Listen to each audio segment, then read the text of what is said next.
Bonjour tout le monde, j'espère que ça va bien. Aujourd'hui, en fait, j'ai décidé de commencer une série de quelques capsules sur toutes les questions de, réinsertion sociale, réadaptation psychosociale, euh, non-responsabilité criminelle. Un peu, en fait, suite aux événements qui se sont déroulés là, il y a quelques semaines à Montréal où un individu qui avait été jugé non criminellement responsable a tué trois personnes. Je me suis rendu compte en lisant les nouvelles, en écoutant les commentaires de nos politiciens, qui avaient, je crois, certaines incompréhensions sur ces thématiques-là. Euh, Puis je trouvais ça pertinent de prendre le temps de s'y arrêter puis d'y réfléchir pour réellement comprendre ce que ça veut dire quand on essaie de réinsérer, d'accompagner quelqu'un dans un processus de réinsertion, d'accompagner quelqu'un dans un processus de réadaptation psychosociale, euh, qui fait en sorte que, non, il y a personne qui devrait se réjouir qu'on se soit débarrassé d'un individu, surtout pas quand on est à la tête d'un gouvernement. Ceci étant dit, aujourd'hui, j'ai décidé de vous parler en fait du processus de réinsertion sociale. Donc, ça, c'est quand une personne a commis un acte criminel, qu'elle se retrouve incarcérée. Il y a un processus qui vient l'encadrer pour favoriser sa réinsertion. Donc, qu'est-ce que ça veut dire réinsertion sociale? Je vais vous lire une définition en fait qui est tirée du site du gouvernement du Québec, donc qui est entendu par le ministère de la Justice, par le gouvernement, donc qui régit en fait tout ce qui est univers carcéral, puis le processus de réinsertion à travers lequel les détenus vont passer. Ça va comme suit. La réinsertion sociale est le processus par lequel la personne contrevenante apprend à vivre de façon socialement acceptable et dans le respect des lois. Elle regroupe l'ensemble des interventions visant à soutenir son cheminement, mieux la connaître, consolider une relation de confiance et mettre à profit son réseau social et familial. L'idée aussi, c'est de faire des évaluations qui permettent d'ajuster les interventions, puis d'intervenir en fonction de ce qui s'est passé par le passé, puis aussi dans une vision du futur, donc vers où on veut envoyer la personne. Après ça, il y a aussi un volet pour favoriser l'accès aux personnes contrevenantes à certains programmes de réinsertion sociale, puis à y mettre des services adaptés pour, en fait, marcher dans le droit chemin. Donc, on s'entend que l'objectif premier, c'est pas nécessairement de guérir l'individu de ses problématiques. L'objectif premier, c'est de faire en sorte que l'individu qui passe au travers du système, une fois qu'il va sortir du système, il ne commettra pas d'autres crimes. Donc, ce qu'on veut, c'est sans dire créer des citoyens modèles, du moins créer des citoyens fonctionnels une fois qu'ils vont sortir de là. À travers tout le processus de réinsertion, ça part en détention même. Donc, c'est-à-dire que il va y avoir des ateliers de travail dans lesquels les détenus vont pouvoir recevoir une petite rémunération. Question d'avoir un petit peu d'argent pour s'acheter de la cantine ou encore l'économiser pour quand ils vont décider de sortir. Il y a des travaux communautaires aussi qui sont possibles, travail à la bibliothèque, entretien des arts communes, ce genre de choses-là,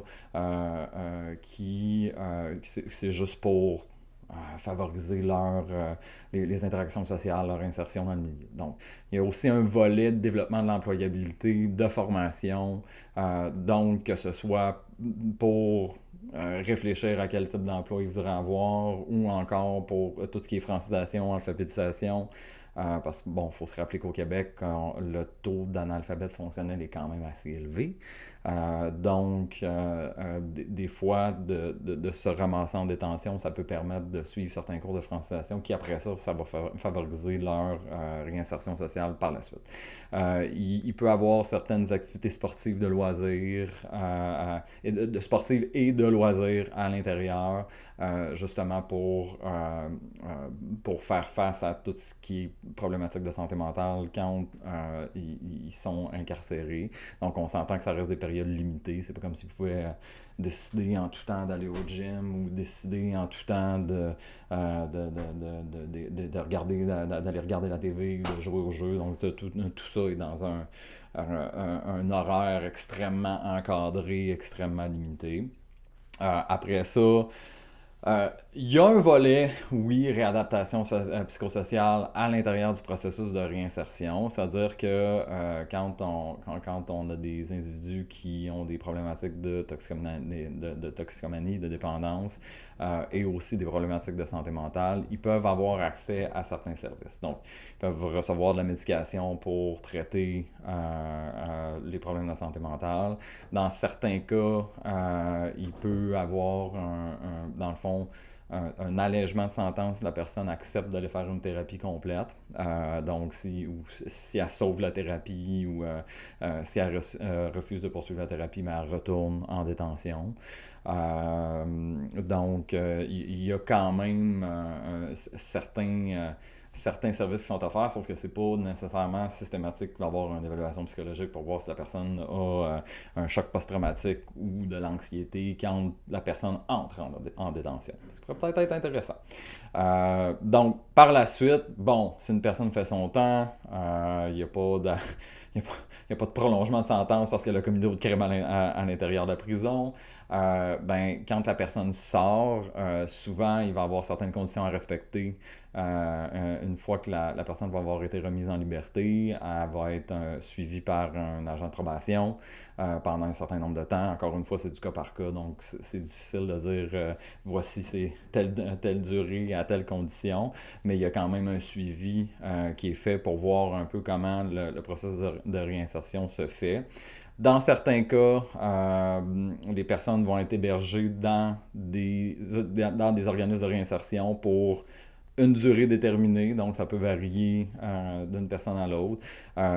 Et là, dans le fond, dans ces organismes-là, il va y avoir un plan de réinsertion. Donc, l'idée, ça va être d'aider la personne à psychologiquement se réadapter à la liberté, mais aussi se réadapter à l'idée que, bon, va falloir qu'elle paye un logement, va falloir qu'elle se trouve un travail, va falloir qu'elle essaye d'avoir des loisirs, dans certains cas, qu'elle se recrée un nouveau réseau social. Donc, l'idée de ces endroits-là, c'est pour aider la personne à se réacclimater puis à essayer encore une fois, de se réinsérer dans la société. Donc, encore une fois, dans ces milieux-là, évidemment, il y a des intervenants, donc on peut travailler un petit peu en réadaptation psychosociale, on peut aller travailler sur la gestion des émotions, sur la communication, sur les relations interpersonnelles, d'essayer de développer des outils et des stratégies pour faire face à des situations pour éviter de retomber dans le même genre de situations qui les ont amenés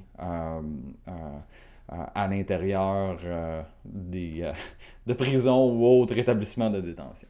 Donc, évidemment, c'est super. Je crois que c'est très intéressant comme processus.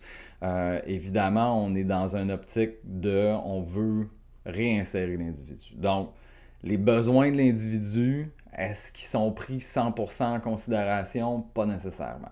Parce que l'individu a commis un crime, donc il doit répondre de ses actes. Donc, cependant, je pense que des fois, il peut avoir des angles morts parce qu'un individu peut être en mesure de faire un certain processus de réinsertion, de rester calme pendant le temps qu'il est en détention, de ressortir sans jamais ouvrir, en fait, sur des blessures qui auraient pu mener à certains comportements.